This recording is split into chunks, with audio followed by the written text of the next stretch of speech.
नमस्कार। आज हम आपके लिए एक ऐसी रोमांचक कहानी लेकर आए हैं जिसमें एक साधारण आदमी की अद्भुत शक्ति से पूरा राज्य बच जाता है। पर उस शक्ति की कीमत क्या होती है, यह जानना बहुत जरूरी है। आइए कहानी शुरू करते हैं। बहुत समय पहले की बात है। सूर्यपुर नाम का एक राज्य था जहां राजा अमरदेव का शासन था। राजमहल के मुख्य दरवाजे पर दो पहरेदार खड़े हुए अपनी ड्यूटी दे रहे थे कि तभी उसी गांव में रहने वाला अजय नाम का एक आदमी तेजी से भागता हुआ महल के मुख्य द्वार पर आ पहुंचा।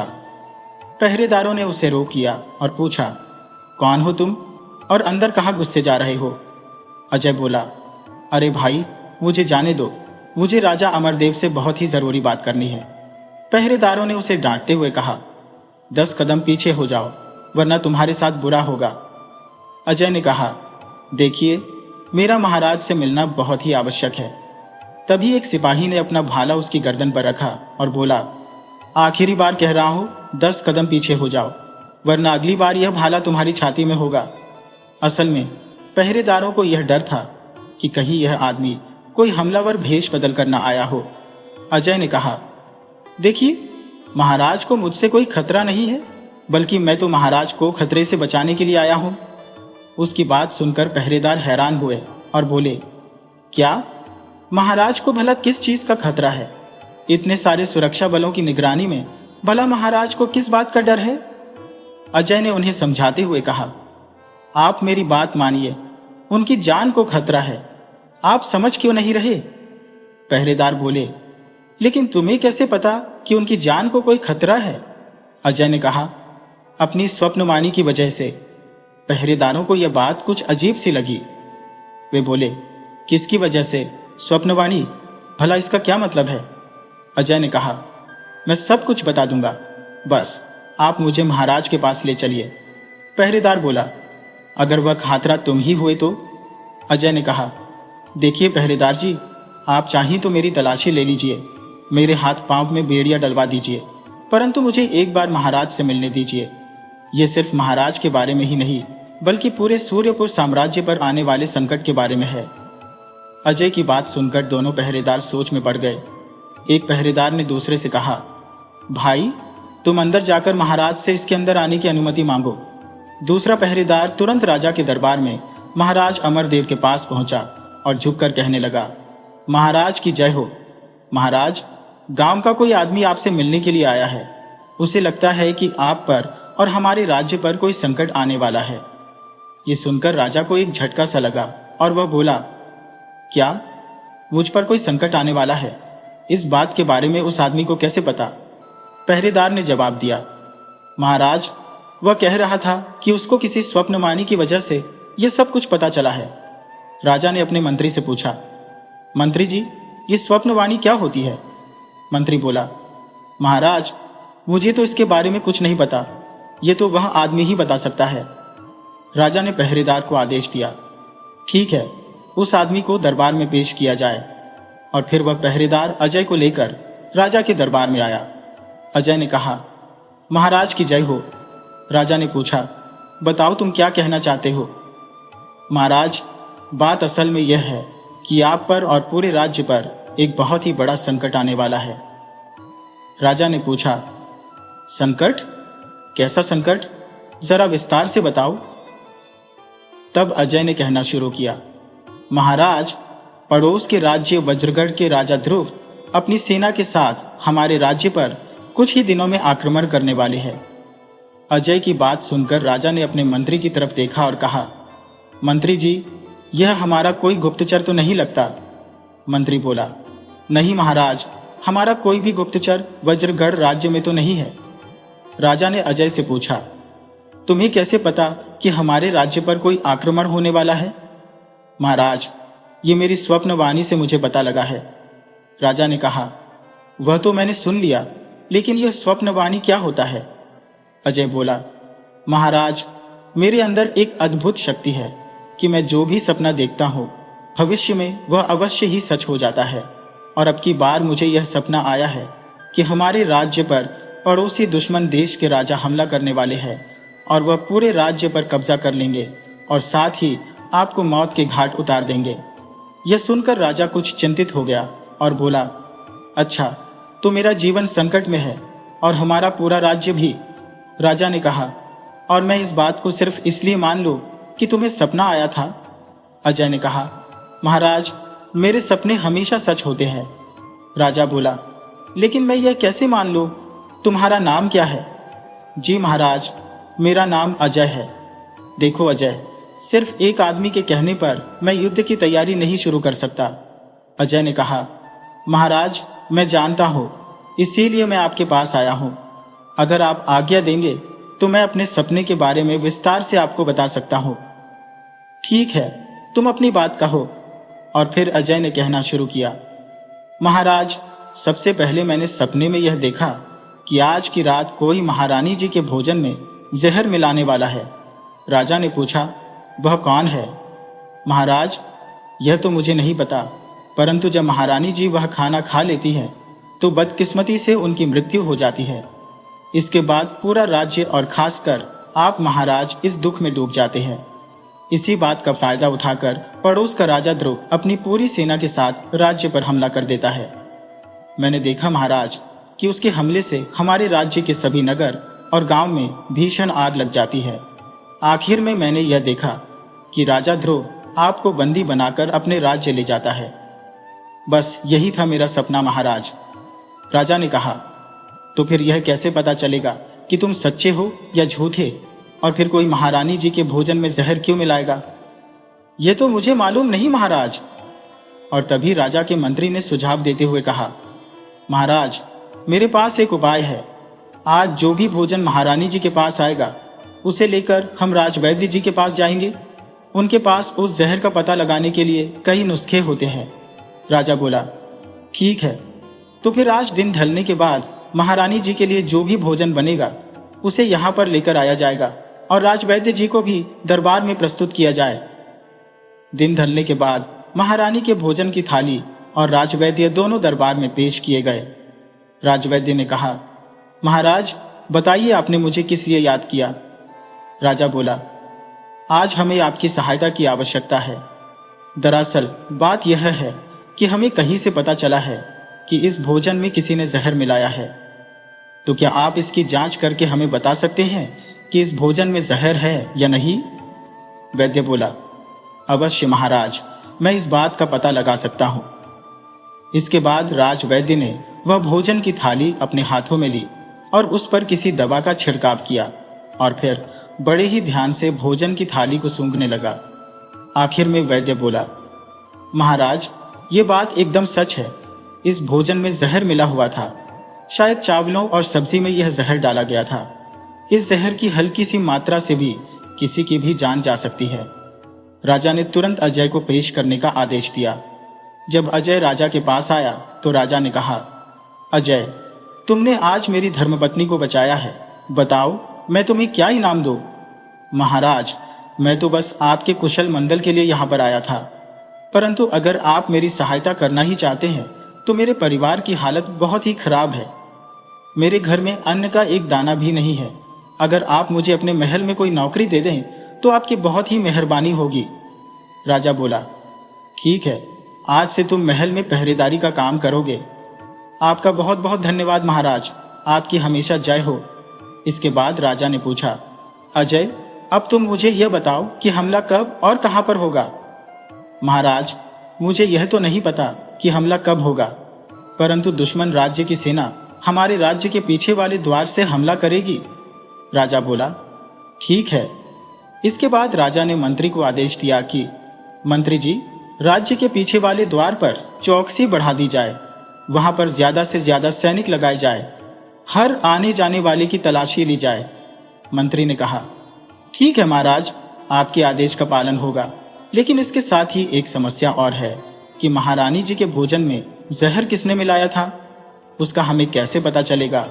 राजा ने कहा, हाँ मंत्री जी, रसोई घर के हर एक आदमी, हर एक दासी से कड़ी पूछताछ की जाए, खास तौर पर उससे जिसने महारानी का भोजन तैयार किया था।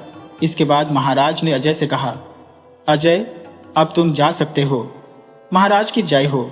और फिर अजय उसी दिन से महल में पहरेदारी के काम में लग गया। कुछ दिनों तक वह यूं ही महल में खड़ी पहरेदारी करता रहा। एक रात की बात है, जब अजय पहरेदारी कर रहा था कि तभी आधी रात होते ही उसकी आंखें नींद के कारण बंद होना शुरू हो गईं।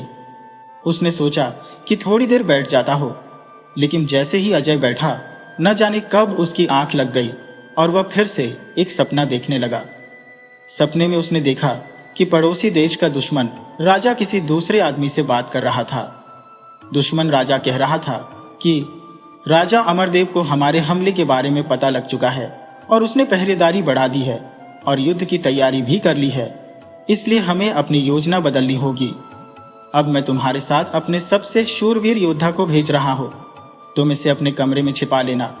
परसों दीपावली है, जब सब लोग उत्सव मना रहे होंगे, तब मेरा भेजा हुआ योद्धा मौका पाकर राजा अमरदेव को अगवा कर लेगा, क्योंकि वह मेरे राज्य का सबसे काबिल और सबसे जांबाज योद्धा है। फिर देखना मैं कैसे इस राज्य को घुटनों पर ला देता हूँ। वह दूसरा आदमी जिससे वह राजा बातें कर रहा था, बल्कि सूर्यपुर का सेनापति विक्रांत था, जो अपने राज्य से गद्दारी करने को भी तैयार था। ठीक उसी समय अजय की नींद खुल गई। वह घबराकर उठा और अपने आप से कहने लगा, अरे यह क्या, हमारे राज्य के सेनापति धोखेबाज हैं। वह दुश्मनों से मिले हुए हैं।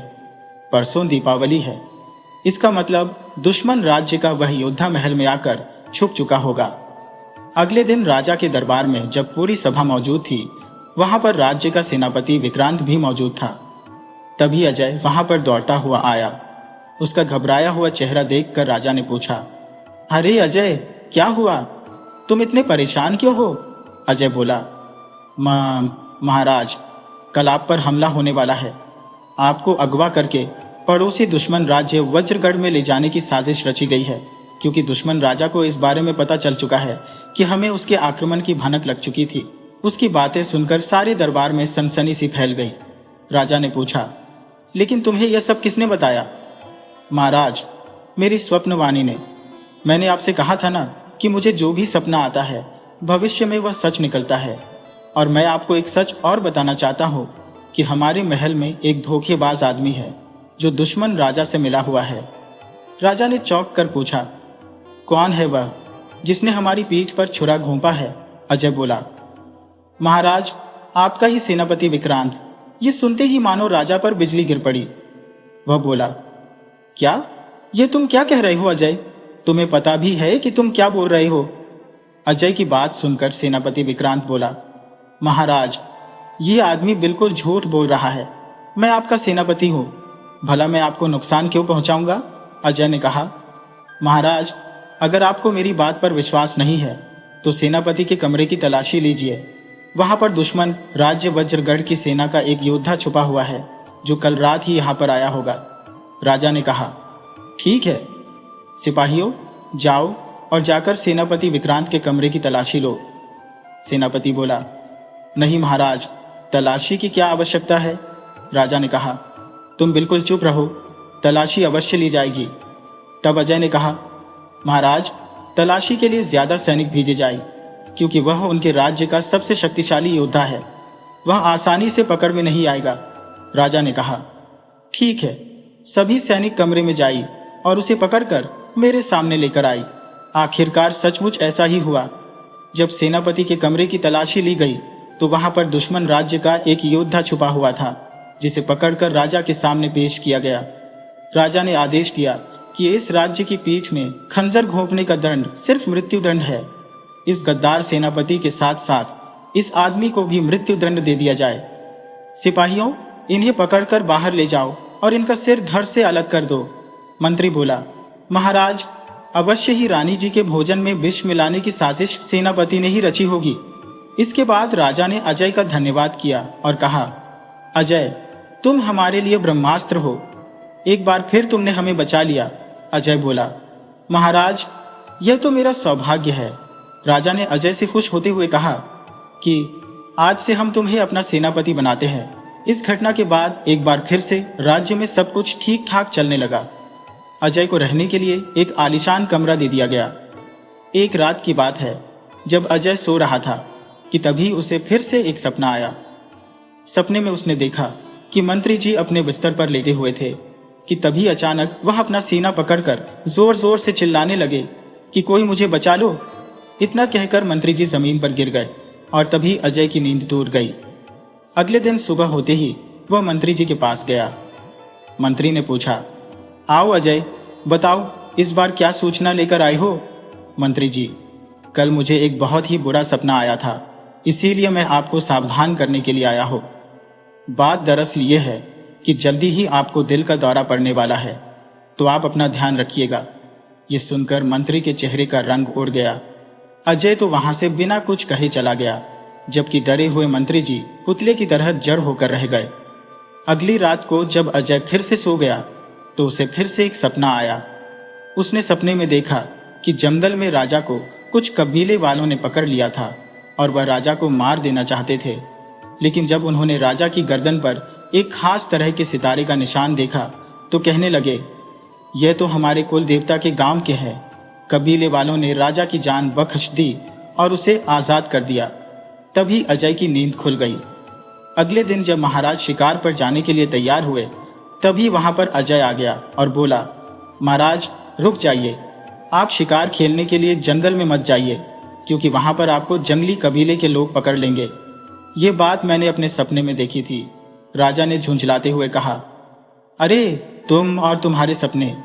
देखो, शिकार खेलने के लिए तो मैं अवश्य जाऊंगा, आज रोकोगे तो कल जाऊंगा।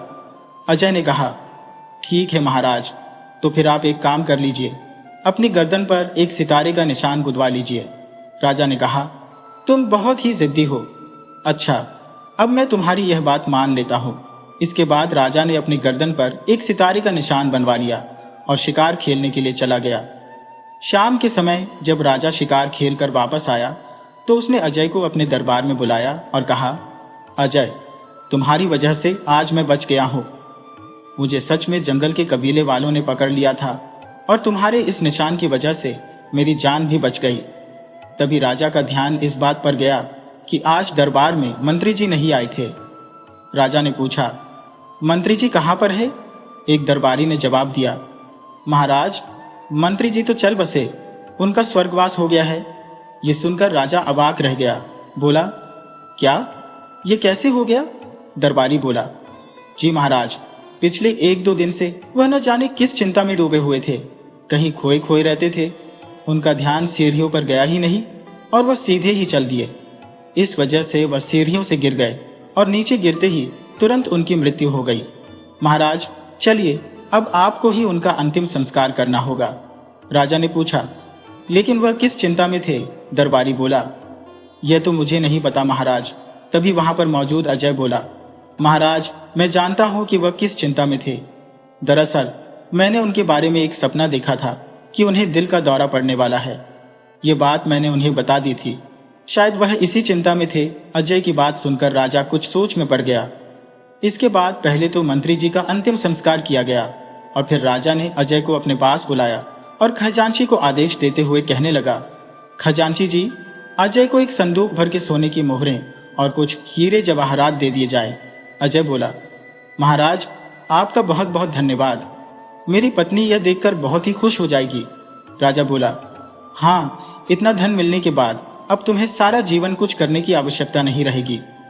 फिर भी अगर कुछ कम पड़ जाए तो आकर मांग लेना। राजा की बात सुनकर अजय चौंक पड़ा। वह कहने लगा, आकर मांग लेना, इस बात का क्या मतलब है महाराज? राजा बोला, अजय, मैं तुम्हें महल के सभी कामों से मुफ्त करता हूं। आज के बाद तुम्हें महल में आने की या कोई नौकरी करने की आवश्यकता नहीं है। तुमने बहुत ही मुसीबत के समय न सिर्फ मुझे बचाया बल्कि पूरे राज्य को भी बचाया, और वह भी एक बार नहीं बल्कि कई बार। लेकिन अब मैं डर डर कर और नहीं जी सकता। आज मेरे पिता समान मंत्री जी की मृत्यु हो जाने के बाद मुझे इस बात का एहसास हुआ है कि मौत तो सबकी निश्चित है और एक न एक दिन वह आनी ही है। तो फिर इस भय के साथ जीने का क्या फायदा? अब हमारे स्वर्गीय मंत्री जी को ही देख लो। वह अपनी मृत्यु से इतने डर गए थे कि उन्हें इसके अलावा कुछ और दिखाई ही नहीं दिया और वह अकाल मृत्यु मारे गए। दिल का दौरा पड़ने से शायद वह न भी मरते, लेकिन उस बात के डर के कारण वह सीढ़ियों से गिरकर मर गए। आखिर कोई आदमी मृत्यु से कब तक घबराएगा? मृत्यु तो एक न एक दिन अवश्य ही आएगी। तो मैंने यह फैसला किया है कि तुम आज के बाद महल में नहीं आओगे। मुझे तुमसे कोई शिकायत नहीं है और न ही तुमसे कोई दुश्मनी है। बस मैं अब चैन से जीना चाहता हूँ, इस चिंता से मुक्त होकर कि कल क्या होगा, क्योंकि अपने भविष्य की चिंता में मैं अपने वर्तमान को खराब नहीं कर सकता। आने वाले समय में जो होना है वह तो ईश्वर के हाथ में है। हम बिना वजह ही उसकी चिंता करके अपने आप को परेशान क्यों करें? अजय बोला। जी महाराज, मैं समझ गया। और फिर अजय इनाम के रूप में स्वर्ण मुद्राओं से भरा हुआ संदूक लेकर वहां से हमेशा हमेशा के लिए चला गया। इस घटना के बाद वह कभी महल लौटकर वापस नहीं आया। आखिरकार महल को छोड़कर वह वापस नगर में आ गया। वहां पर उसने अपने लिए एक आलीशान मकान बनवाया और एक सुखमय जीवन बिताने लगा।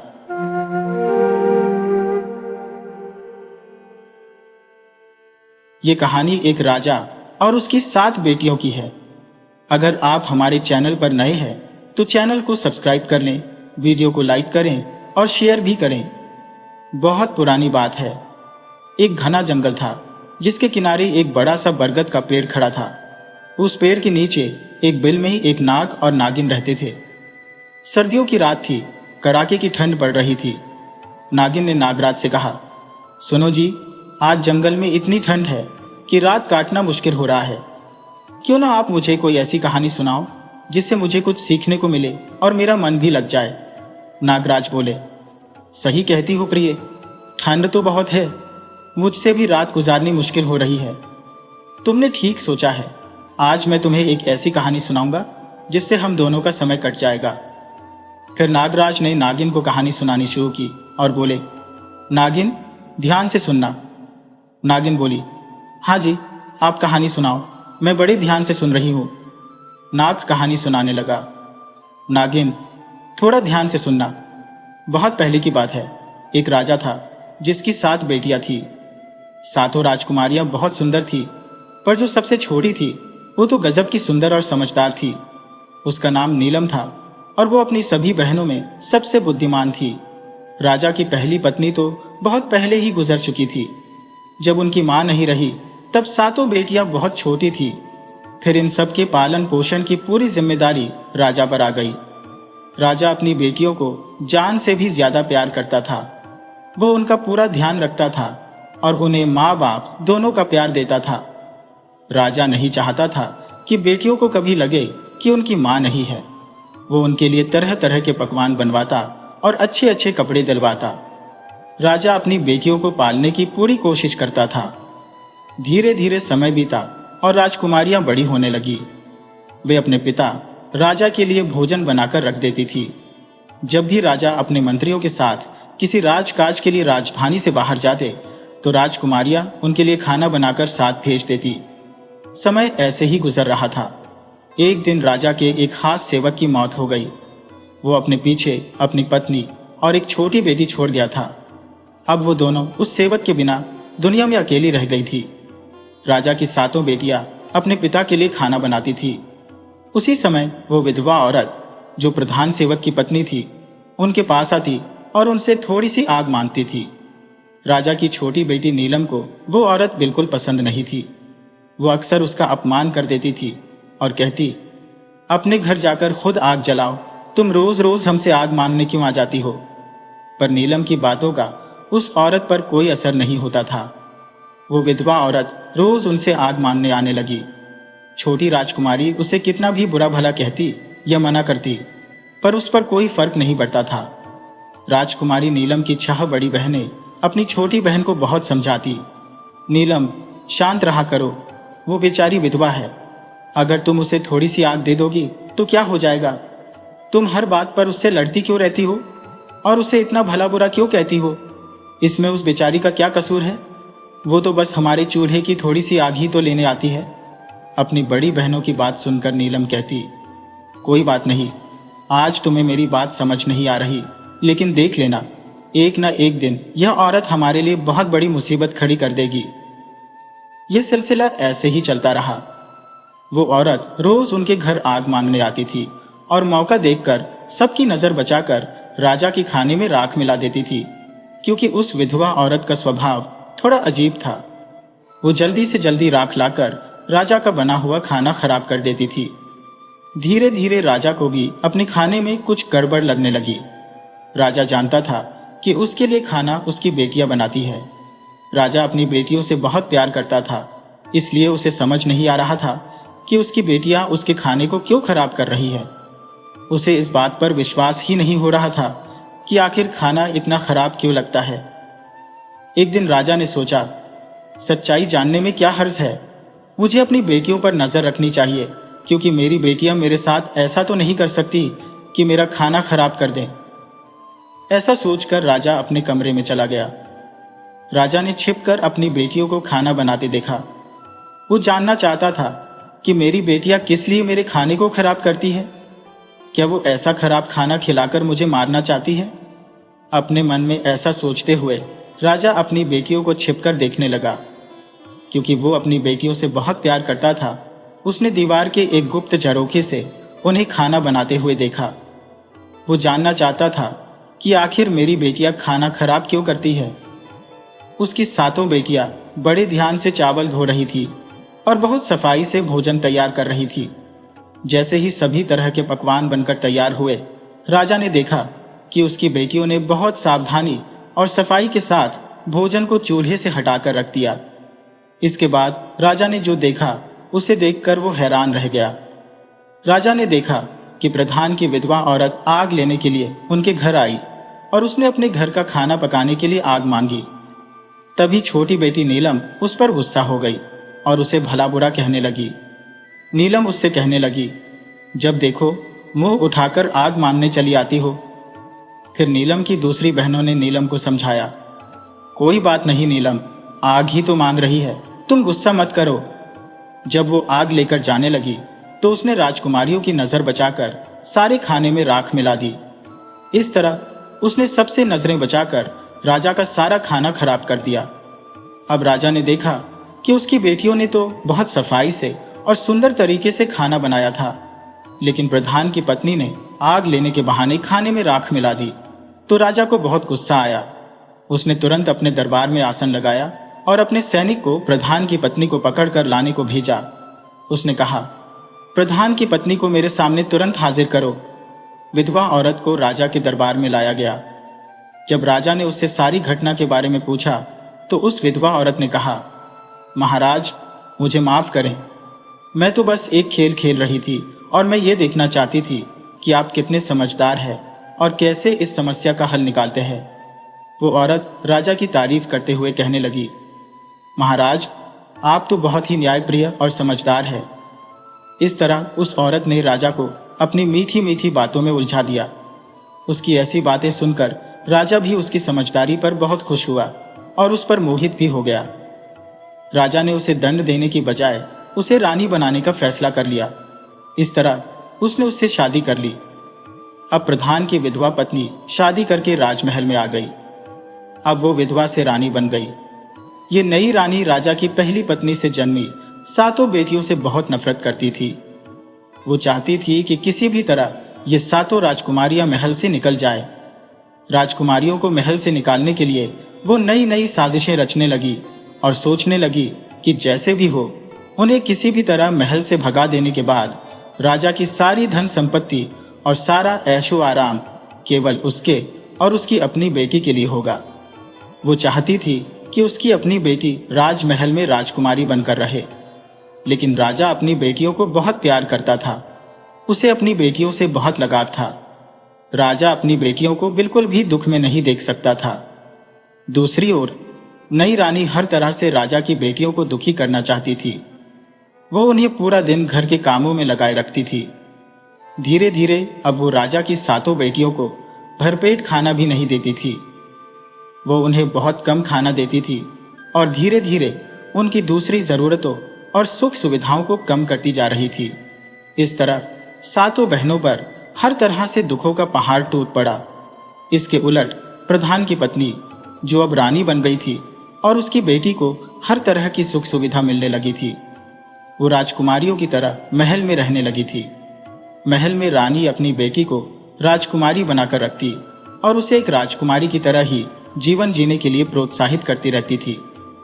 रानी अपनी बेटी के लिए अच्छे अच्छे पकवान बनवाती, अच्छे अच्छे कपड़े पहनाती और उसके लिए अच्छी अच्छी चीजें जमा करती। उसने राजा की पहली पत्नी से जो 7 बेटियां थी, उन सभी को सभी प्रकार के सुखों से वंचित कर दिया था। सभी बहनें बहुत दुखी और उदास रहती थी। एक दिन बहुत अधिक परेशान होकर वे 7 बहनें महल के बाहर अपनी मां की समाधि पर जाकर रोने लगी। वहां जाकर वे अपनी मां से कहने लगी, मां, क्या तुम अपनी बेसहारा, लाचार, बेबस बेटियों को नहीं देख सकती हो? हम सब कितनी दुखी है मां। हमारी सौतेली मां हम पर कितने जुल्म ढा रही है। हम भूख प्यास से तड़प रही है मां, अब क्या करें? धीरे धीरे यह उनका रोज का काम हो गया था। दिन में जब भी वे दुखी होती तो 7 बहनें अपनी मां की समाधि पर चली जाती और रोते हुए अपनी मां से अपना दुख कहती। एक दिन जब वे सभी अपनी मां की कब्र पर बैठी रो रही थी और सिसकियां भर रही थी, तभी उन्होंने देखा कि उनकी मां की समाधि पर एक बहुत ही सुंदर अनार का पेड़ उग आया है और जल्दी ही वो पौधा पूरी तरह से ताजे, सुंदर और स्वादिष्ट फलों से भर गया। अब वे सभी 7 बहनें उन फलों को खाकर अपनी भूख शांत करने लगी। हर रोज जब उनकी सौतेली मां उन्हें खाने के लिए पर्याप्त भोजन नहीं देती थी, तब वे 7 बहनें अपनी मां की समाधि पर आकर इस तरह से अनार के फलों को खाकर अपनी भूख शांत करने लगी। आगे चलकर सब बहनों ने अपनी सौतेली मां के द्वारा दिया जाने वाला घटिया भोजन खाना बंद कर दिया और केवल अनार के फलों को खाकर ही जीवित रहने लगी, क्योंकि वो अनार का पेड़ एक अद्भुत पेड़ था। उस पेड़ पर फलों को जितना अधिक तोड़ा जाता, अगले दिन उससे भी अधिक पके और सुंदर स्वादिष्ट फल लग जाते थे, जो इन सब बहनों के भोजन के लिए पर्याप्त होते थे। उन 7 बहनों की सौतेली मां अब यह सोचने लगी, ये 7 भोजन भी नहीं करती और मैं भी इन 7 बहनों को खाने के लिए कुछ नहीं देती हूँ। मैं इन्हें इतना दुखी करती हूँ और सारे दिन इनसे इतने काम करवाती हूँ, फिर भी ये सभी इतनी सुंदर और स्वस्थ कैसे दिखाई दे रही हैं? इनमें से कोई भी बहन बीमार नहीं लग रही। इनकी सुंदरता भी हमेशा की तरह बढ़ रही है। ये सब कैसे हो सकता है, जबकि अपनी बेटी को मैं इतना अच्छा स्वादिष्ट भोजन खिलाती हूँ, तब भी वो इनके आगे बदसूरत लगती है। इस तरह से अब 7 राजकुमारियां अपनी मां की समाधि पर जाती, सुंदर स्वादिष्ट अनार के पके फलों को खाती और अपनी मां का इसके लिए धन्यवाद करती। उनकी सौतेली मां, जो उनसे जलन करती थी, वो उनकी खुशी को देखकर खुश नहीं होती थी। सौतेली मां अब अंदर ही अंदर सोचने लगी कि आखिर माजरा क्या है। जब उनकी सौतेली मां से रहा नहीं गया, तो उसने इसका रहस्य जानने की सोची और एक दिन उनकी सौतेली मां ने अपनी बेटी को उन 7 बहनों का पीछा करने के लिए कहा। अब जब राजा की 7 बेटियां पूरा काम निपटाकर जैसे ही बाहर जाने लगी, तब उनकी सौतेली मां की बेटी उनका पीछा करते हुए उस समाधि के पास पहुंच गई और उसने देखा कि 7 की 7 बहनें अनार के पके हुए फलों को इकट्ठा कर रही हैं। अब नीलम ने उसे देख लिया था। उसे देखकर नीलम ने अपनी दूसरी बहनों से कहा, तुम सब क्या देख रही हो? ये लड़की हम सब का पीछा कर रही है, हम सबको देख रही है। चलो हम मिलकर इसको यहाँ से भगा देते हैं और इन अनार के फलों को छुपा देते हैं, नहीं तो यही यहाँ से जाकर सारी बातें अपनी माँ को बता देगी और ये हमारे लिए बहुत बड़ी परेशानी पैदा कर सकती है। लेकिन नीलम की दूसरी बहनों ने कहा, अरे नहीं नहीं नीलम, तुम इतनी अधिक परेशान मत हो। यह लड़की तो निर्दोष है, इसकी माँ हमें कष्ट देती है तो इसमें इस बेचारी का क्या कसूर है?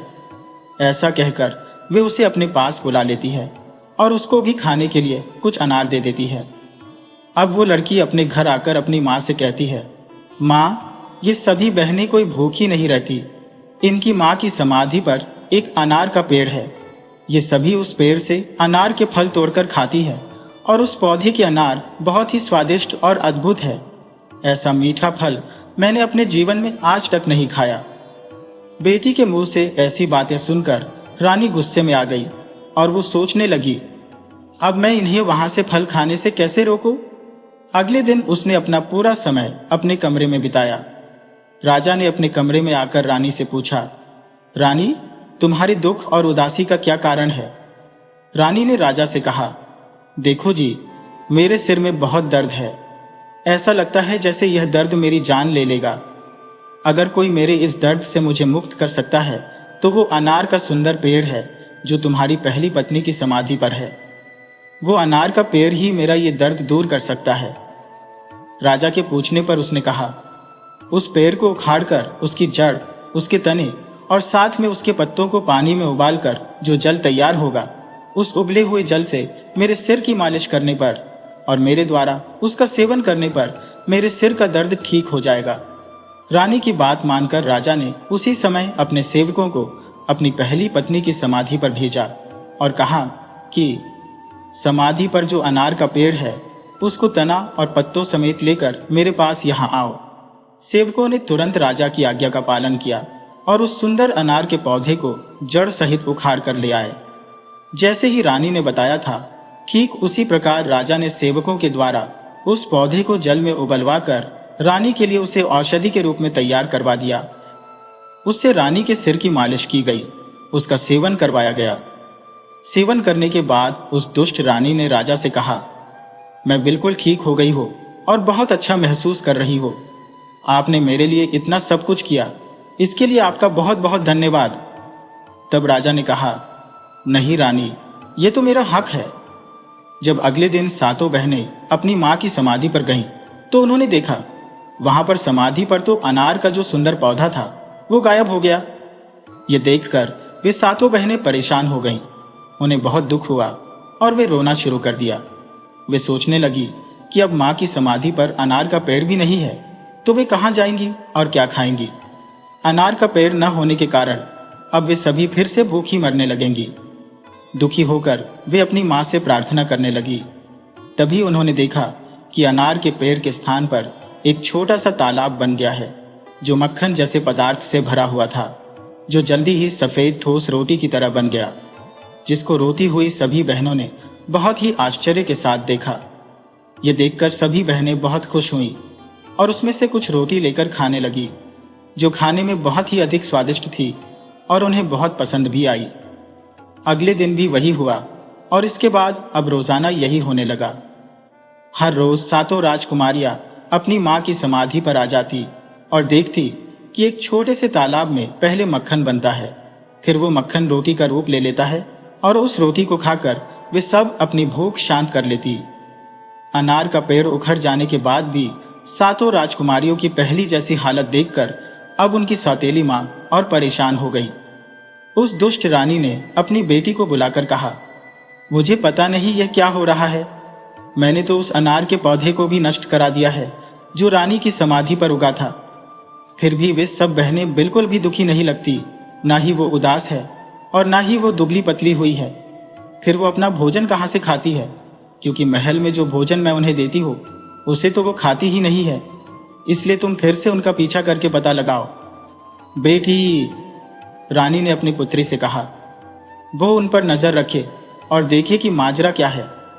आखिर पहले की तरह अगले दिन भी सातों बहनें अपनी मां की समाधि पर चली गईं और जब वे वहां जाकर मक्खन से बनी रोटी को खा रही थी, तभी सबसे पहले नीलम ने सौतेली मां की बेटी को देखा जो छिपकर उन पर नजर रख रही थी। उसने अपनी बहनों से कहा, देखो, ये लड़की दोबारा यहाँ पर आ गई है और हम पर नजर रख रही है। चलो हम इस तालाब को ढक लेते हैं, जिससे वो इस तालाब को नहीं देख सके। अगर हमने अपनी रोटी का छोटा सा टुकड़ा भी इसको दिया तो यह जाकर अवश्य अपनी उस दुष्ट मां को बता देगी और यह हमारे लिए दुर्भाग्य की बात होगी, क्योंकि वो दुष्ट रानी फिर से कोई न कोई षड्यंत्र रचेगी।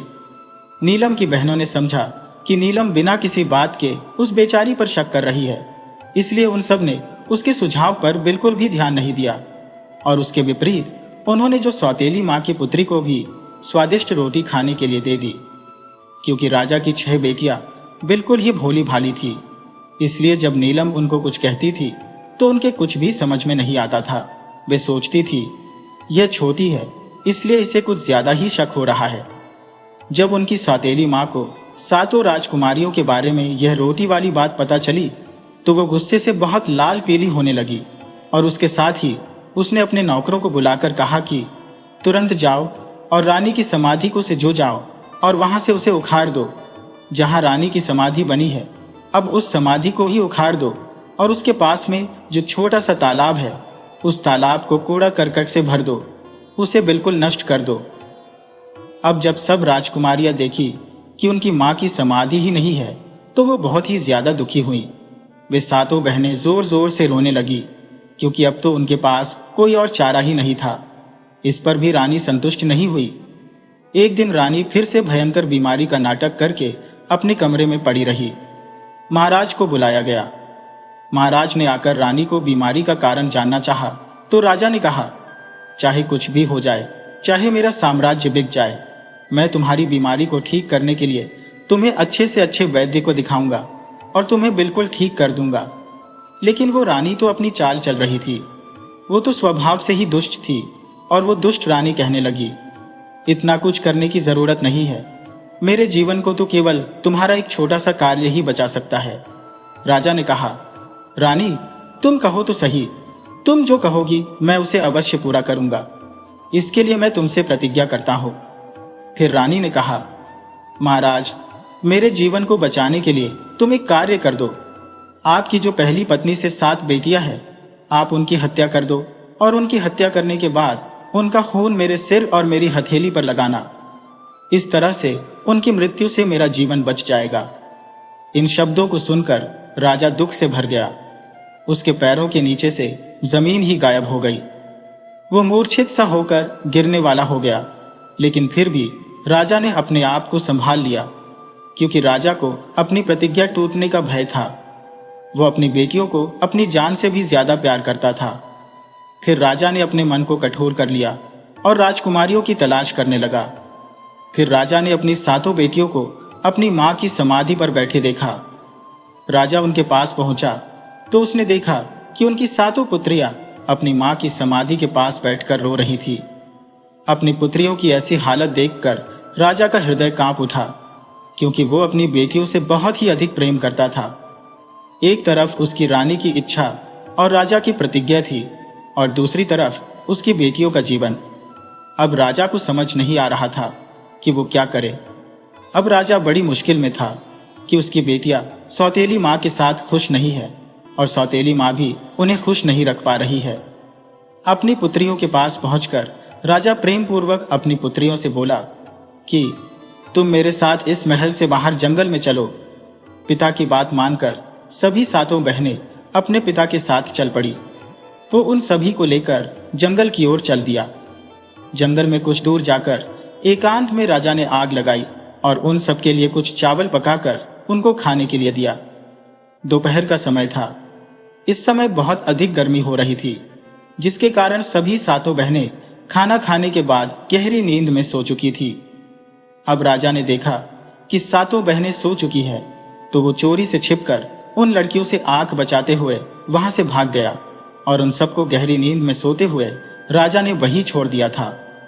राजा अपने मन में यह सोचकर बहुत खुश था कि चलो, हमारी पुत्रियां जहां कहीं भी रहेंगी, कम से कम जीवित और ठीक तो रहेंगी। अपनी सौतेली मां के अत्याचारों से तो बची रहेंगी या कहीं जाकर अपना जीवन गुजार लेंगी। साथ ही उसने भगवान से प्रार्थना की कि वे इस एकांत जंगल में उसकी पुत्रियों को भूखे प्यासे किसी जानवर के भोजन के रूप में मृत्यु को प्राप्त हो जाने से बचाए। राजा इस प्रकार सोचते हुए बार बार भगवान से प्रार्थना करते हुए वहां से चला गया। राजा ने वापस आते समय जंगल में एक हिरण को मारा और उसके खून को लेकर महल में वापस आ गया। अब राजा ने रानी के सिर और हथेली पर उस हिरण के खून को लगा दिया। उस दुष्ट रानी ने सोचा, राजा ने सच में 7 राजकुमारियों को मार दिया है। उसने राजा से कहा, अब मैं बिल्कुल ठीक हूं महाराज, बहुत ठीक महसूस कर रही हूं। उधर जंगल में राजा के चले जाने के बाद 7 बहनों की नींद खुल गई। उन्होंने अपने आप को उस घने जंगल में अकेला पाया।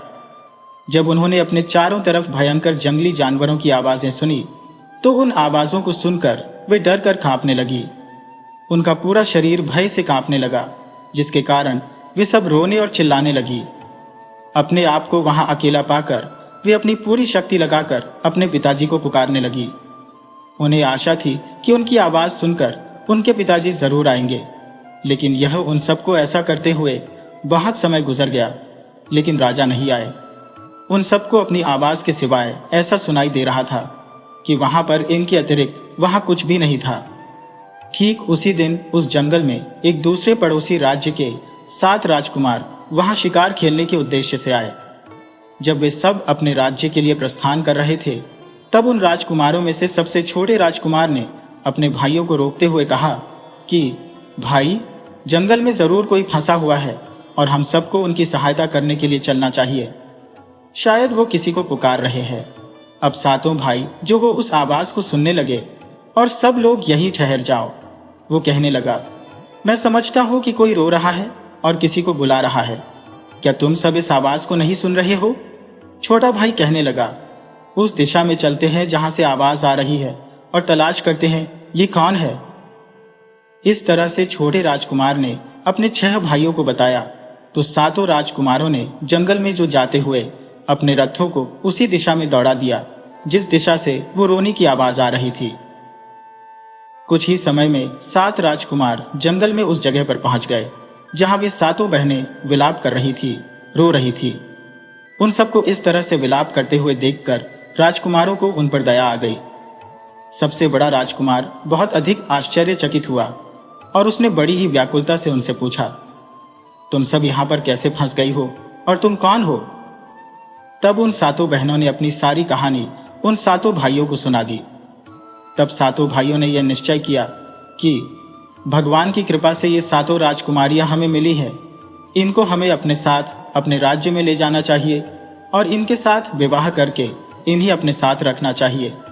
इस तरह से सबसे बड़े राजकुमार ने सबसे बड़ी राजकुमारी से विवाह किया, दूसरे ने दूसरी राजकुमारी से।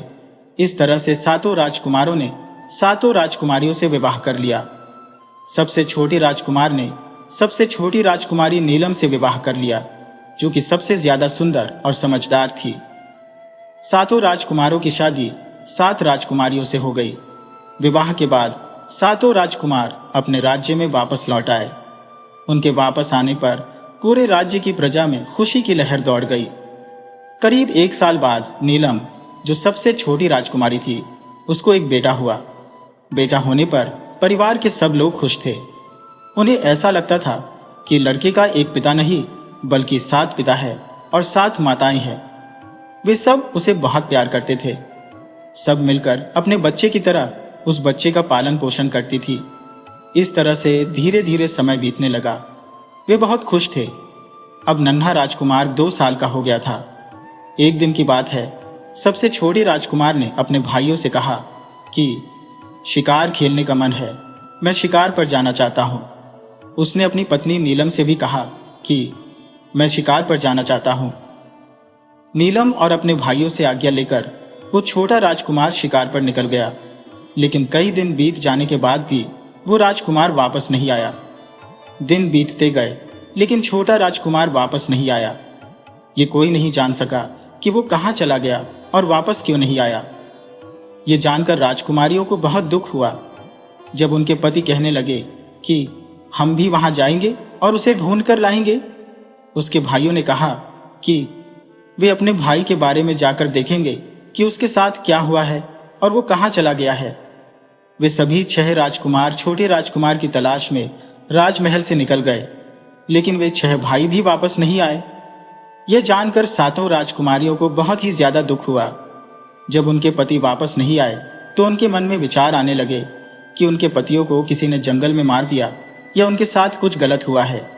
धीरे धीरे कुछ दिन बीत गए, लेकिन सातों भाइयों में से कोई भी वापस नहीं आया। एक दिन नीलम अपने पुत्र को सुला रही थी। सभी बहनें नीचे के कमरे में काम कर रही थी। ठीक उसी समय महल के दरवाजे पर कोई आया जिसने एक काला लबादा पहन रखा था। वह स्वयं को एक साधु बता रहा था। वो भिक्षा मांगने के लिए आया था। नौकरों ने कहा कि तुम महल के अंदर भिक्षा मांगने के लिए नहीं जा सकते हो। राजा के सभी पुत्र इस समय बाहर गए हुए हैं। हमको लगता है कि वे सब मर गए हैं और उनके विधवाओं को तुम्हारी भिक्षा मांगने से परेशानी हो सकती है, इसलिए तुम अंदर मत जाओ। द्वारपाल ने उसे खूब रोकने की कोशिश की, लेकिन उस आदमी ने कहा कि मैं एक साधु हूं।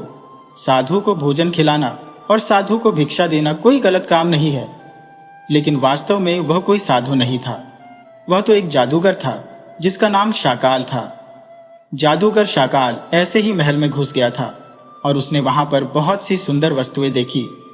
अंत में वो उस कमरे में पहुंचा जहां राजकुमारी नीलम अपने छोटे से बेटे को पालने में सुला रही थी। उसको देखते ही जादूगर शाकाल ने सोचा, इतनी अधिक सुंदर औरत जो स्वर्ग की किसी अप्सरा की तरह है, आज तक उसने अपने जीवन में कभी नहीं देखी। राजकुमारी नीलम को देखकर जादूगर उस पर अत्यधिक मोहित हो गया और सीधा उसके पास चला गया। उसके पास जाकर उसने राजकुमारी नीलम से कहा कि मैं तुम्हें पसंद करता हूं, अब मैं तुम्हारे साथ अपनी पूरी जिंदगी बिताना चाहता हूं। तुम मेरे साथ मेरे घर चलो, मैं तुमसे विवाह करना चाहता हूं। राजकुमारी नीलम अपने कमरे में इस प्रकार एक अनजान व्यक्ति को देखकर हैरान थी। ऊपर से वो व्यक्ति उससे इस प्रकार विवाह करने की बात कर रहा था। राजकुमारी नीलम ने कहा कि मैं शादीशुदा हूं, मेरे पति हैं। मुझे डर है कि उनकी मृत्यु हो चुकी है, फिर भी मेरा यह छोटा सा बेटा है जिसके लिए मैं निश्चित रूप से यही रहूंगी और इसका पालन पोषण करूंगी। दुनिया में जीने के लिए मुझे पति के अलावा मुझे अपने बेटे के सहारे की जरूरत है जो मेरे पास है। मैं इसे छोड़कर कहीं नहीं जाऊंगी और नहीं मुझे कोई और चीज की जरूरत है। तब उस जादूगर ने उसे बहुत से लोभ लालच दिए, लेकिन राजकुमारी नीलम जादूगर की बातों में नहीं आई। राजकुमारी कहने लगी, मैं इसके पिता को अवश्य ढूंढूंगी और उन्हें ढूंढ कर लाऊंगी। मैं अपने बेटे के और अपने पति को ढूंढकर उनके साथ जिंदगी बिताऊंगी। मुझे तुमसे शादी नहीं करनी है। उस जादूगर को ना सुनने की आदत नहीं थी। वो राजकुमारी की बातों को सुनकर बहुत गुस्सा हो गया, क्योंकि उसने राजकुमारी को बहुत ही लोभ लालच दिए, लेकिन राजकुमारी उसके साथ विवाह करने के लिए राजी नहीं रही। तो उसने राजकुमारी को बहुत बार समझाने की कोशिश की, लेकिन राजकुमारी नीलम ने क्रोधित होकर उस शाकाल जादूगर को वहां से जाने के लिए कह दिया। जादूगर शाकाल नीलम पर बहुत ही क्रोधित हो गया और उसने नीलम को अपने जादू के बल पर एक छोटे से काले कुत्ते में बदल दिया। और जादूगर शाकाल ने कहा कि तुम अपनी इच्छा से मेरे साथ नहीं चलोगी, तुम मेरी इच्छा से, मेरी शक्ति से मेरे साथ चलोगी। जब उस जादूगर ने राजकुमारी नीलम को कुत्ते में बना दिया तो कुत्ता बनकर वो इधर उधर भागने लगी। बेचारी के पास कोई शक्ति भी नहीं थी जिससे वो अपनी दूसरी बहनों को बता सके कि उसके साथ क्या हुआ है। विवश होकर वो एक कुत्ते के रूप में अपनी विवशता के लिए जादूगर शाकाल के इशारे पर चलने लगी। जादूगर शाकाल जैसे ही महल के दरवाजे से बाहर पहुंचा तो द्वारपालों ने उससे पूछा, तुमने इस छोटे से कुत्ते को कहां से लिया है?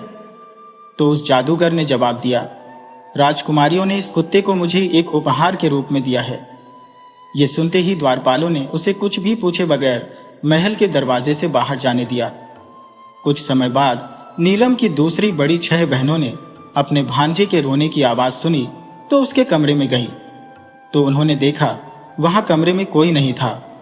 उन्होंने चारों ओर देखा, लेकिन उन्हें नीलम कहीं दिखाई नहीं दे रही थी। फिर उन्होंने सेवकों से पूछा तो सबने उन्हें बताया कि कोई साधु आया था। उन्होंने उस साधु के काले कुत्ते के बारे में भी उनको बताया।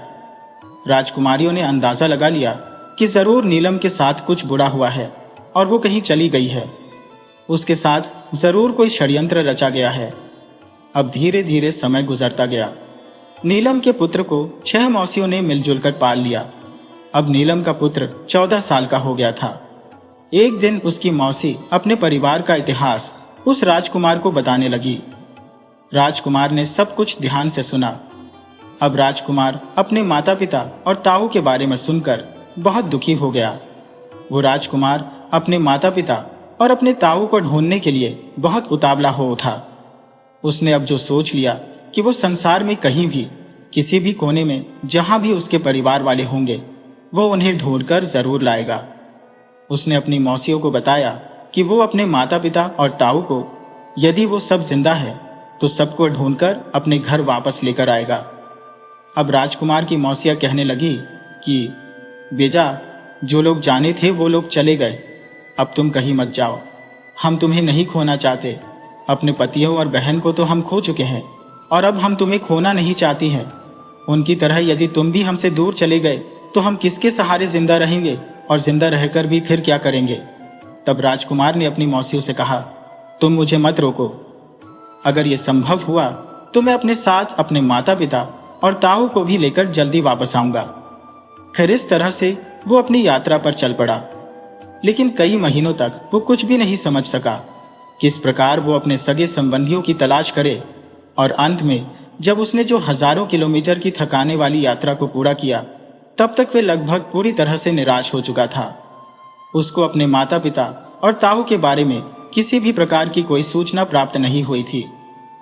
इसी बीच में एक ऐसे देश में वो पहुंच गया जो पूरी तरह से पत्थरों का देश था। वहां पर पत्थरों की कठोर इमारत थी, जिसके एक किनारे पर एक छोटा सा मकान बना था जिसमें एक माली रहता था।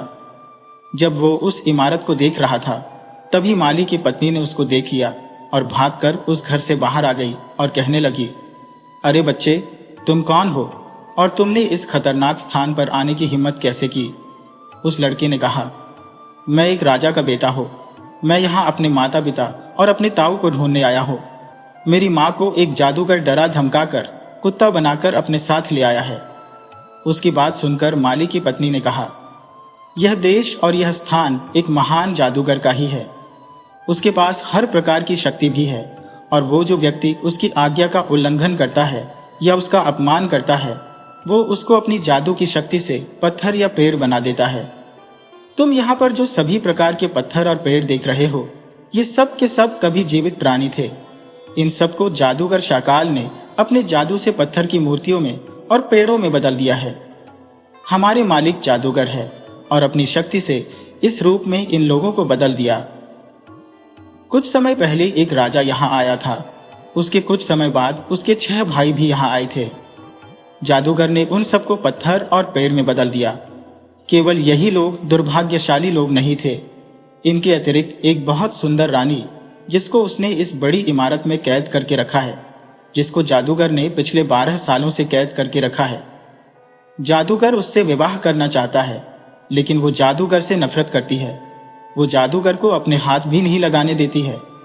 माली की पत्नी की बातें सुनकर छोटे राजकुमार ने विचार किया, अवश्य ही ये सब मेरे माता पिता और मेरे ताऊ ही हैं।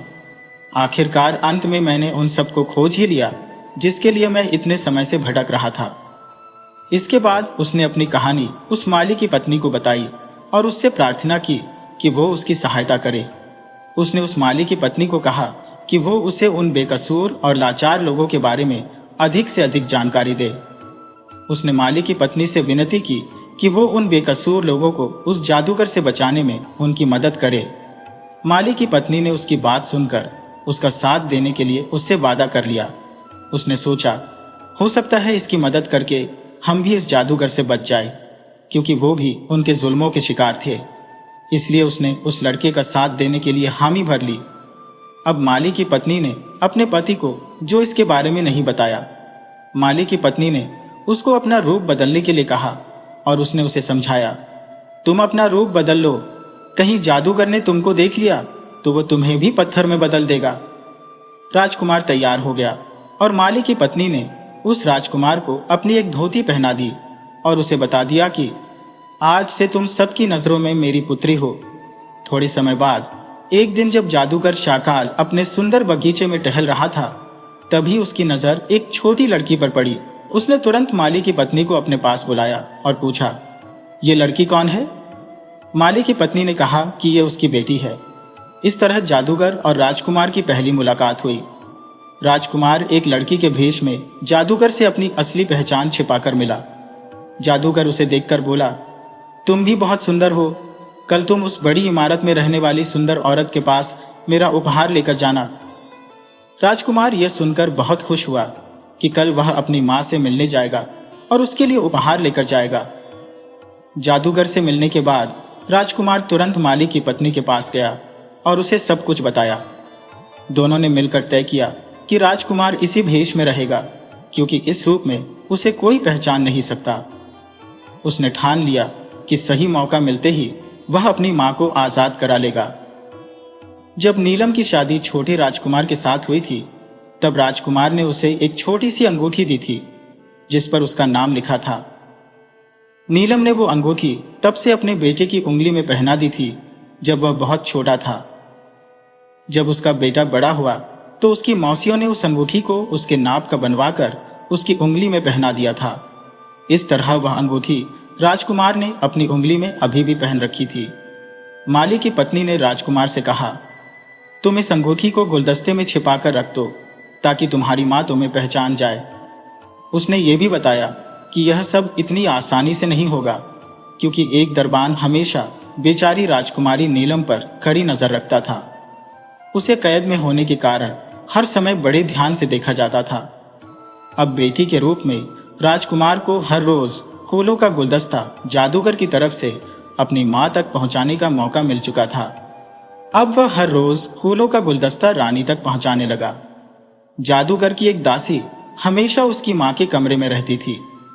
आखिरकार एक दिन किस्मत ने राजकुमार का साथ दिया और उसे एक मौका मिल गया, जब कमरे में उसकी मां के अलावा कोई और दूसरा व्यक्ति नहीं था।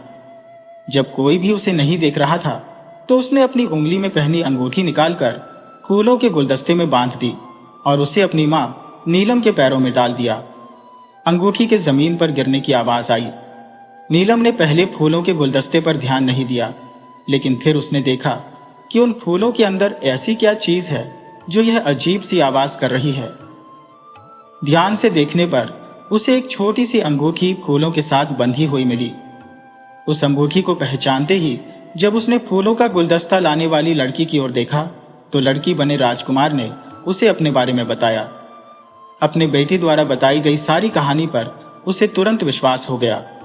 राजकुमार ने अपनी मां से कहा, कितनी खोजबीन के बाद तुम्हारा पता चला है। कितने दिनों से मैं भटक रहा था और मेरी मेहनत अब रंग लाई है। मैंने तुम्हें ढूंढ लिया है और तुम्हें बचाने की कोशिश भी कर रहा हूं। वह बोला कि वह अपनी जान को खतरे में डालकर अपने माता पिता और ताऊ को उस दुष्ट जादूगर से मुक्त कराकर ही जाएगा।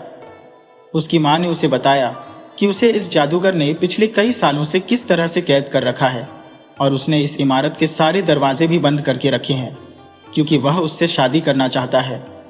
उसने जादूगर से शादी करने से मना कर दिया था। तब राजकुमार ने कहा, मां, तुमने इस जादूगर से इतने सालों तक सिर्फ कठोरता और गुस्से से बात की है। तुम जादूगर से कहो कि तुमने इतने लंबे समय तक अपने पति का शोक मनाया है और अब तुम उससे शादी करने को तैयार हो।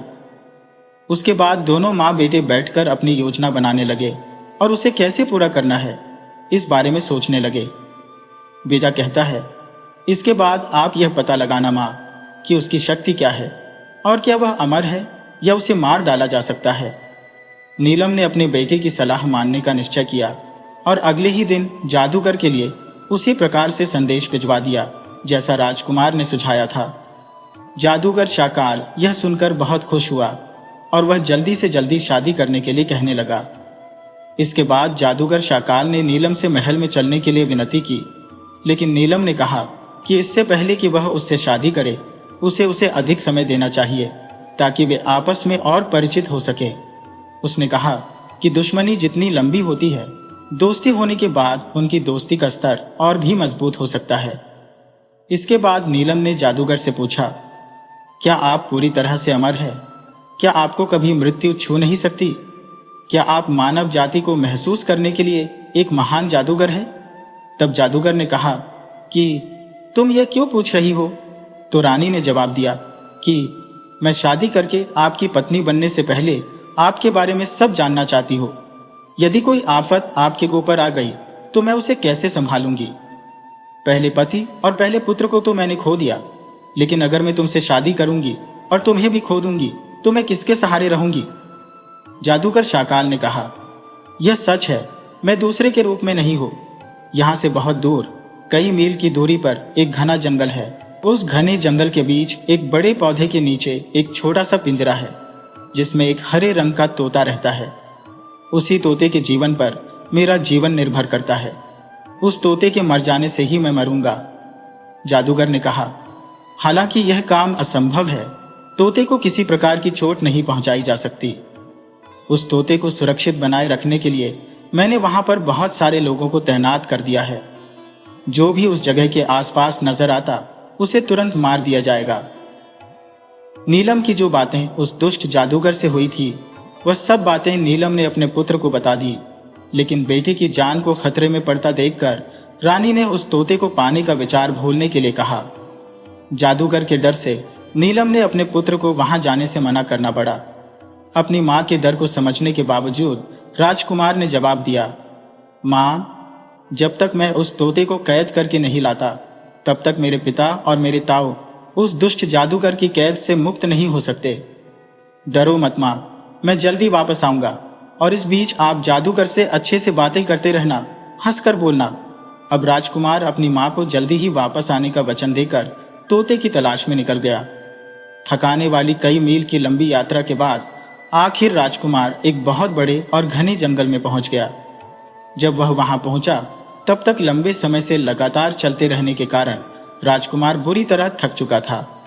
वहां जंगल में एक बहुत ही बड़े पेड़ के नीचे वह आराम करने लगा, और कुछ ही समय में ठंडी हवा चलने के कारण उसको नींद आ गई। अब राजकुमार ने वहां पर देखा कि पास में दो बड़े दानव बड़े आराम से सो रहे हैं। उनके पास ही एक बड़े पेड़ पर एक तोते का पिंजरा है। इसके बाद राजकुमार ने चुपके से उस तोते के पिंजरे को उठा लिया। उसके बाद राजकुमार ने अपनी वापसी की यात्रा शुरू कर दी, और वह तब तक चलता रहा जब तक वह एक बार फिर उस दुष्ट जादूगर शाकाल के महल तक नहीं पहुंच गया। वह महल के दरवाजे के पास नीचे बगिया में बैठकर उस तोते के साथ खेलने लगा। जब जादूगर शाकाल ने उसे अपने महल की खिड़की से देखा, तो तुरंत भागकर उस राजकुमार के पास आया और कहा, मेरे बच्चे, तुम इस तोते को कहां से लेकर आए हो, और तुम इस तोते को मुझे दे दो। इसके लिए मैं तुम्हें बहुत सा धन दौलत दूंगा। लेकिन राजकुमार ने जादूगर को मना कर दिया। राजकुमार ने कहा कि नहीं, मैं अपने तोते को तुम्हें नहीं दे सकता। ये कई सालों से मेरा प्रिय पालतू पक्षी है। फिर जादूगर ने कहा, अगर यह तुम्हारा पुराना और मनपसंद प्रिय पालतू पक्षी है तो मैं समझ सकता हूं, तुम इसको मुफ्त में तो दोगे नहीं। बताओ, तुम इस तोते की क्या कीमत लोगे? तुम जो कीमत लगाओगे वो मैं तुम्हें दे दूंगा। राजकुमार ने कहा कि साहब, मैं अपने प्यारे तोते को नहीं बेच सकता।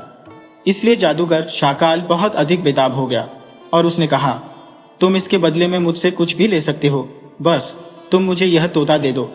जादूगर की यह बात सुनकर राजकुमार उससे बोला कि चलो ठीक है, अगर तुम इसके बदले कुछ देना ही चाहते हो तो मैं यह तोता तुम्हें दे दूंगा।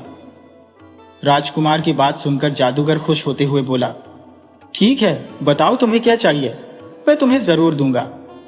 अब राजकुमार कहने लगा कि ठीक है, सबसे पहले तो तुम उन 7 राजकुमार राजाओं को मुक्त करो जिनको तुमने पत्थर और पेड़ बना रखा है। जादूगर ने कहा, ठीक है, तुम्हारी इच्छा पूरी होगी, तुम मुझे केवल यह तोता दे दो। इसके बाद नीलम के पति समेत दूसरे 6 राजा अपने असली रूप में आ गए। फिर जादूगर शाकाल ने कहा, देखो, मैंने इन्हें फिर से ठीक कर दिया, अब तो मुझे तोता दे दो।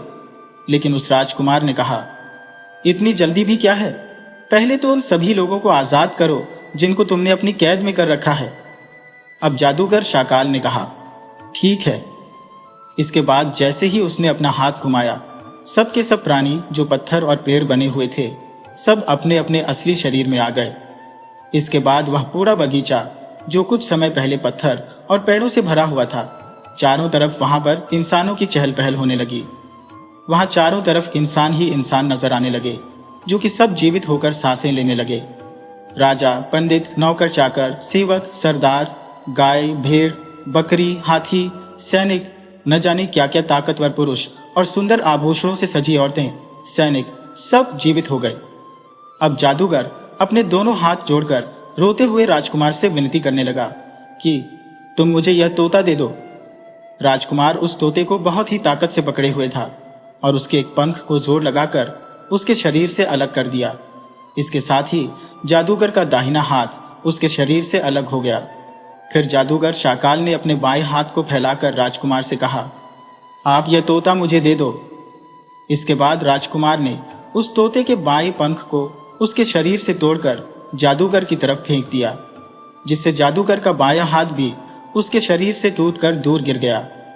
इसके बाद भी जादूगर चिल्लाता रहा, मुझे मेरा तोता दे दो। अब जादूगर अपने घुटनों पर गिर गया। फिर राजकुमार ने उस तोते की जान ले ली। अब वह जादूगर शाकाल मर चुका था। उसके मरते ही वह तोता जादूगर शाकाल के चंगुल से आजाद हो गया, और वह वापस जिंदा होकर उड़ने लग गया। अब सब लोगों ने मिलकर उस जादूगर का अंतिम संस्कार कर दिया। इसके बाद राजकुमार के पिता ने अपनी पत्नी नीलम को बड़ी इमारत से मुक्त किया, और इस तरह राजकुमार अपने सगे संबंधियों के साथ अपने देश के लिए निकल चला गया। दूसरे सभी लोग भी अपने अपने घरों की तरफ चले गए। इस तरह से राजकुमार ने अपने माता पिता ताऊ और उस दुष्ट जादूगर की कैद से सबको आजाद कर लिया। अब वे सभी एक सुखी जीवन जीने लगे। उसकी मौसिया जो उन सभी का इंतजार कर रही थी, वह भी अपने पतियों को देखकर बहुत खुश हो गईं और सुख से अपना जीवन व्यतीत करने लगी। अब सातों रानियों ने अपने राजाओं को बताया कि कैसे उनकी सौतेली माँ उनका अपमान करती थी और उन्होंने उनकी जिंदगी बर्बाद करने की पूरी कोशिश की।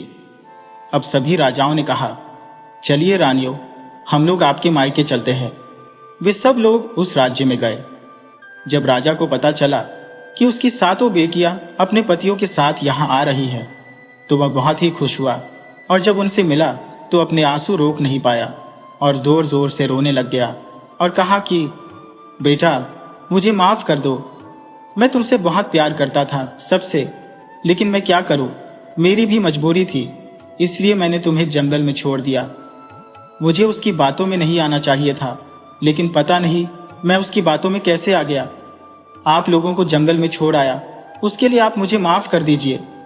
तब राजकुमारियों ने कहा, नहीं पिताजी, कोई बात नहीं, हम बहुत खुश हैं। विधि का विधान ऐसा ही होता है, कोई कर्मों के फल से नहीं बच पाता है। हमारे भी कोई कर्म हुए होंगे जिनके कारण हमें यह सब झेलना पड़ा, और विधि का विधान भी देखिए, अगर आप हमें जंगल में नहीं छोड़ते तो हम राजाओं से, राजकुमारों से कैसे मिलते। अब राजा अपनी बेटियों से मिलकर बहुत खुश हुआ और उसने कहा, बेटा, तुम्हारी सौतेली माँ ने तुम्हारे साथ बहुत गलत किया था। इसी कारण जिस दिन मैं तुम्हें जंगल छोड़कर वापस आया था, उसी रात को सौतेली माँ को पता नहीं अचानक से क्या हो गया, वह जलकर मर गई और उसके बुरे कर्म उसे हाथों हाथ ही मिल गए थे। मैंने तो तुम सभी को ढूंढने की बहुत कोशिश की, लेकिन तुम मुझे कहीं पर भी नहीं मिली। तब मैंने यह सोच लिया कि पता नहीं मेरी बेटियां कहाँ होंगी। वह राजा अपनी सातों राजकुमारियों के गले लग जाता है और बहुत खुश होता है। तभी तो दोस्तों कहते हैं, कभी किसी के साथ धोखा नहीं करना चाहिए। आप दूसरे को धोखा देंगे, लेकिन उससे पहले ईश्वर आपको धोखा दे देंगे, और यह कोई मामूली धोखा नहीं होगा। जब ईश्वर आपको धोखा देंगे तो आप किसी और को धोखा देने के लायक नहीं बचेंगे। इसलिए किसी के साथ भी धोखा, छल, चुगली मत करिए, और ना ही किसी चीज का घमंड करना चाहिए, और ना ही कभी किसी को सताना चाहिए, नहीं तो सब उल्टा आपको ही भोगना पड़ेगा। अब नाग नागिन से कहता है कि देखो नागिन, कोई भी अपने कर्मों के फल से नहीं बच सकता है, और हमें हमेशा अपनी बुद्धि से काम करना चाहिए।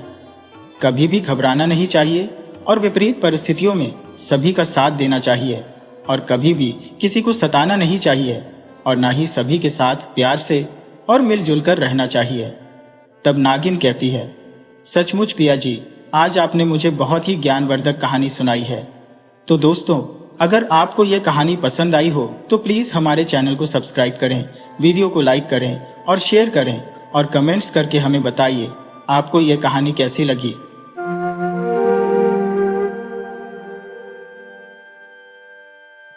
एक गांव में भोला नाम का एक आदमी रहता था।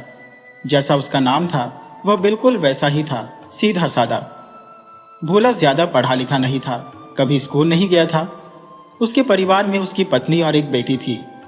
बेटी को पाकर भोला बहुत खुश था। उसकी बेटी और पत्नी दोनों बहुत सीधी सादी थी, लेकिन उसकी पत्नी पति को बीच मंझधार में छोड़कर स्वर्ग सिधार गई। भोला गांव में जो भी काम मिलता कर देता, जो कुछ भी कमाता उसी से बेटी दोनों अपना पेट भर लेते। गांव में रघुनाथ जी का एक मंदिर था। भोला सुबह शाम मंदिर के पुजारी जी के पास जरूर बैठता था।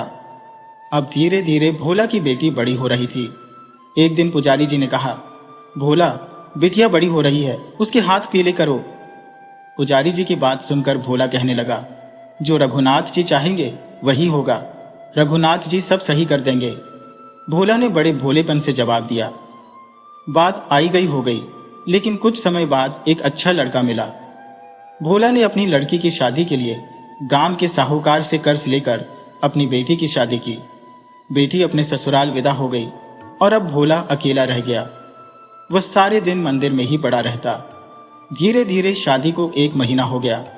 जिस साहूकार से भोला ने कर्ज लिया था वह कर्ज चुकाने का समय आ गया। भोला को किसी ने सलाह दी कि इस घर को बेचकर कर्ज और ब्याज चुका दो। भोला ने कहा, जैसे रघुनाथ जी चाहे। कहकर भोला ने अपना घर बेच दिया और साहूकार के पास उसका कर्ज चुकाने के लिए चल दिया। साहूकार बही खाता लिए हिसाब किताब में व्यस्त था। साहूकार कहने लगा, भोला भैया, क्या पैसा चुकाने आए हो? अरे आ जाता धीरे धीरे, ऐसी भी क्या जल्दी थी? साहूकार भोला से कहने लगा, क्योंकि वह बहुत ही मीठी जुबान बोल रहा था। वह कहने लगा कि भोला ने अपना घर बेच दिया है, इसलिए वह पैसे चुकाने आया है। देखिए सेठ जो ये होते हैं, इसी तरीके की बातें करते हैं, बड़ी मीठी मीठी। तब भोला ने जवाब दिया, सेठ जी, रघुनाथ जी चाहते थे कि आपका कर्जा चुक जाए, तो मैंने चुका देना ठीक समझा। भोला ने जवाब दिया और अपने साथ लाए हुए रुपए और रसीद उसे थमा दिया।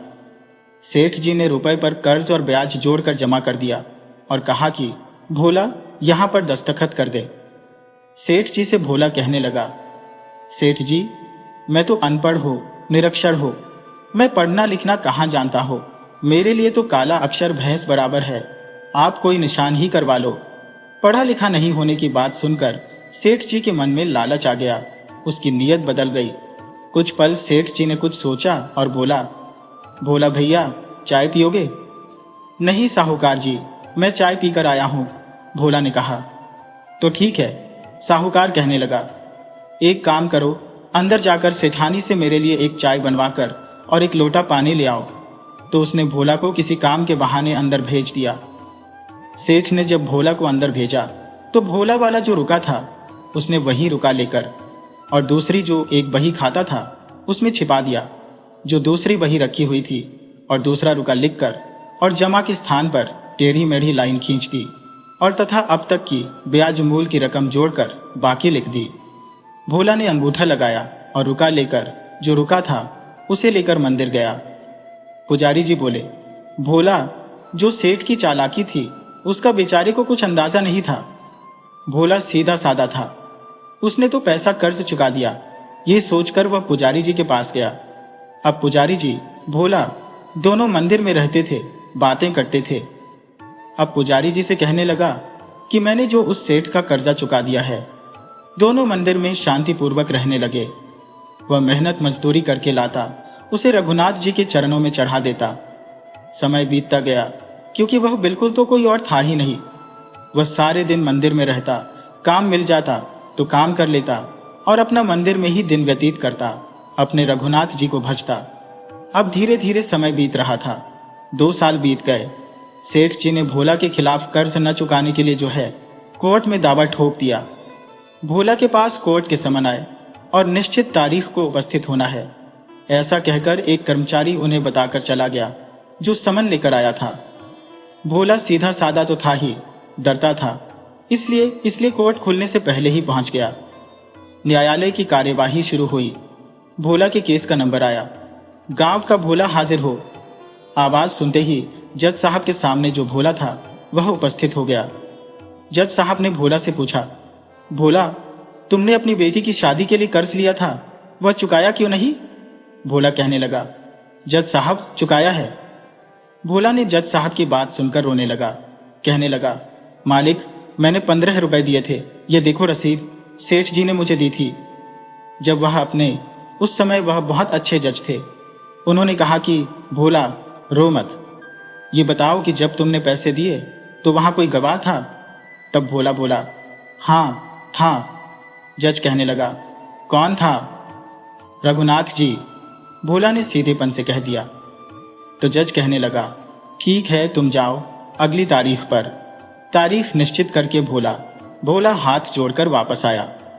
जज साहब ने रघुनाथ जी को समन जारी करवा दिए और अगली कार्यवाही के लिए निश्चित तौर पर जज तो अगले दिन को कोर्ट का समन लेकर उस गांव में पहुंचा जिसमें भोला रहता था।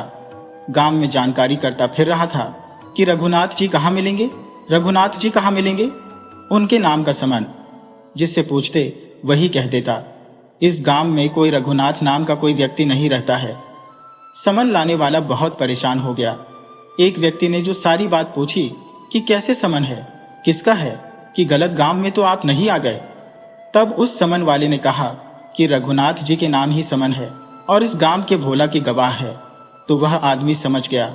उसने कहा कि रघुनाथ जी का मंदिर तो है, रघुनाथ नाम का कोई व्यक्ति तो नहीं है, आप हमारे गांव के बाहर चले जाइए, वहां आपको रघुनाथ जी मिल जाएंगे और आपका समन लेंगे। अब वह कर्मचारी गांव के बाहर मंदिर में चला गया, जो रघुनाथ जी का मंदिर था, और वहां पर पुजारी जी जो आदमी की आवाज सुनी तो बाहर आकर समन ले लिया और प्रभु के चरणों में रख दिया। पुजारी कहने लगे, प्रभु आपकी लीला अपरंपार है। ऐसा कहकर समन रघुनाथ जी के चरणों में रख दिया। जिस दिन रघुनाथ जी को कोर्ट जाना था, उस दिन पुजारी जी ने व्रत रखा, रघुनाथ जी का श्रृंगार किया, नए वस्त्र पहनाए और आंखों में आंसू भरकर पुजारी जी से हाथ जोड़कर बोले, प्रभु कोर्ट जरूर जाना, नहीं तो दुनिया का विश्वास उठ जाएगा। भोला जैसे लोग ऊपर से कि भोला जैसे सीधे सादे लोगों का बहुत ही विरले होते हैं, बहुत मुश्किल से मिलते हैं जिनके अंदर इतनी सच्ची लगन और भक्ति होती है। रघुनाथ जी शांत निश्चल खड़े रहे। अब अदालत की कार्यवाही शुरू हुई तो भोला हाजिर हुआ। भोला ने कहा, वहां जज ने कहा कि तुम्हारा गवाह कहाँ है, रघुनाथ जी कहाँ है? जज ने पूछा तो भोला ने जवाब दिया, मालिक रघुनाथ जी तो हमेशा हर जगह मौजूद होते हैं, रघुनाथ जी हाजिर हों। जैसे यह आवाज लगाई तब एक बूढ़े बाबा पुराने वस्त्रों में लाठी टेकते हुए कोर्ट में आए। तुम ही रघुनाथ जी? जज साहब ने पूछा तो उसने कहा, हाँ हुजूर, मैं ही रघुनाथ। अच्छा बताओ, क्या तुम मौजूद थे जब भोला ने कर्ज चुकाया? तो वह बुढ़ा बाबा कहने लगा, हाँ हुजूर, मेरे सामने ही सब लेन देन पूरा कर दिया था भोला ने। तो जज साहब बोले, अच्छा तो इस बात को साबित कर सकते हो कि भोला ने सारा कर्ज चुका दिया था? तब तक बुढ़ा बाबा बोला, जी हुजूर। रघुनाथ जी ने कहा कि जज ने कहा, तो करो साबित। रघुनाथ जी कहने लगे, ठीक है हुजूर, आप सेठ जी की अलमारी के तीसरे खाने में जो बही नंबर 6 रखी है, उसके बीच में वह रुका अभी भी रखा है। रघुनाथ जी की बात सुनकर सभी चौंक गए, हैरान रह गए। जज साहब ने सेठ जी को वहीं रोक दिया और 2 स्पेशल सिपाही सर्च वारंट लेकर सेठ के घर भेज दिए। सेठ के घर जाकर अलमारी के तीसरे खाने में रखी 6 नंबर की बही के बीच से रुका निकाला और रिपोर्ट में सब साफ साफ हो गया। बता दिया गया कि सेठ जी उसके साथ कितनी गलत नाइंसाफी कर रहे थे। सेठ जी का दावा झूठा था। सेठ जी ने अपना भंडा फूटते देख माफी मांगी और अपनी गलती स्वीकार कर ली। जज साहब ने भोला और रघुनाथ जी को जो समन भिजवाया था, उसके लिए जो जज साहब झोंक उनसे ससम्मान उन्हें घर वापस भेजा और उससे कहा कि तुम्हें परेशानी के लिए कोर्ट आपको माफी देता है, तथा सेठ के किए की सजा दी। सेठ को सजा दी। जज साहब ने आगे कोई केस की सुनवाई नहीं करेंगे। वे रघुनाथ जी नामक गवाह के तेजस्वी चेहरे को भूल नहीं पा रहे थे। रात को जो है उन्हें चैन नहीं आया, न ही नींद आई। अब जज साहब बस रघुनाथ जी के बारे में सोच रहा था कि उनकी देह पर कैसा तेज था, और वैसे उन्होंने इतना सटीक कोई कैसे बता सकता है जैसा उस गांव ने बताया। रात भर करवटें बदलते रहे। जज साहब को बिल्कुल भी चैन नहीं पड़ रहा था। सुबह जब हो गई तो जज साहब उठे और निकल पड़े रघुनाथ जी के गांव उनसे मिलने के लिए। गली गली में पूछा कि मुझे रघुनाथ नाम के व्यक्ति से मिलना है। लोगों ने आश्चर्य से देखते हुए कहा कि इस गांव में कोई रघुनाथ नहीं। तो जज साहब कहने लगे कि नहीं है। तब किसी सज्जन ने बताया कि आप कौन से रघुनाथ को ढूंढ रहे हैं? जज ने कहा कि जो गवाह रघुनाथ उसको ढूंढ रहा हूं। सब लोग जानते थे कि गांव के लोग कितना भोला भाला है और भगवान की कृपा उस पर है। ऐसी बातें छिपी रहती हैं। यह तो बहुत जल्दी फैल गया था कि नाम के अनुसार ही। एक व्यक्ति ने बताया कि आप रघुनाथ नाम के व्यक्ति को ढूंढ रहे हैं, तो उसका पता आपको मंदिर में मिल जाएगा। हमारे गांव के बाहर रघुनाथ नाम का एक मंदिर है। जब वह जज गांव के उस मंदिर में पहुंचा तो कि और किसी ने पूछा कि आपको किससे मिलना है, तो वहां पर पुजारी जी के अलावा अकेला भोला बैठा हुआ था। जज साहब जब पुजारी जी के पास पहुंचा और अंदर चला गया तो जज साहब अंदर गए तो देखा रघुनाथ जी की मूर्ति में वही कपड़े पहने हुए थे जिनमें वह गवाही देने आए थे। जज साहब के नेत्र खुले और प्रभु के चरणों में गिर पड़े। बोले, हे प्रभु, आपकी माया अपरंपार है। जज साहब ने उसी क्षण अपनी नौकरी को त्यागपत्र देने का फैसला कर लिया और रघुनाथ जी की भक्ति में अपना जीवन अर्पण कर दिया। अब क्योंकि अब वह नौकरी नहीं करना चाहते थे, इससे उनके जीवन की जो है धारा ही बदल गई। वे रघुनाथ जी के बहुत बड़े भक्त बन गए। दोस्तों, अगर आपको हमारी कहानी पसंद आई हो तो प्लीज हमारे चैनल को लाइक करें, सब्सक्राइब करें और शेयर करें। राधे राधे।